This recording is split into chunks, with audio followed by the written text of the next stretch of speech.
Bonjour, aujourd'hui on va réaliser de petites sucettes en chocolat pour un chocolat chaud maison. Pour préparer nos bâtonnets de chocolat chaud, nous avons besoin de 200 g de chocolat à pâtisser, de 25 g de cacao en poudre non sucré, d'une cuillère à café bombée de cannelle et d'un peu d'eau. Côté matériel, il nous faudra également des empreintes comme ceci, qui font très Noël, ou alors tout simplement un bac à glaçons. On va également avoir besoin de bâtonnets de ce type ou de ce type, et il est préférable également d'avoir une poche à douille pour verser le chocolat dans les empreintes. On va commencer simplement par faire fondre le chocolat dans un peu d'eau.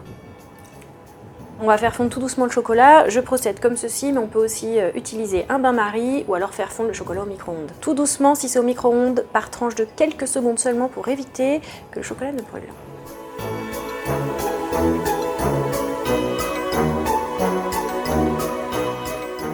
Je vais ajouter un peu de cacao en poudre. Le cacao en poudre, c'est surtout pour renforcer le goût du chocolat. C'est pas absolument nécessaire.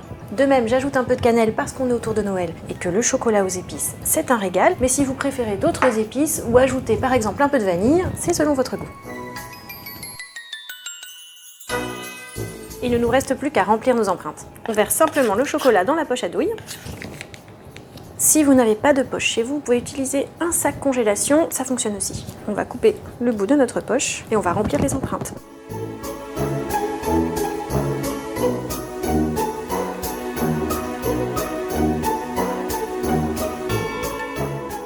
Lissez un peu le chocolat pour qu'il soit bien dans les empreintes.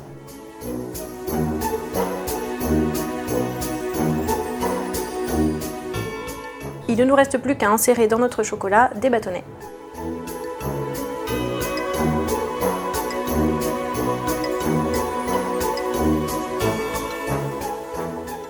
Et on va simplement faire prendre au froid jusqu'au durcissement du chocolat.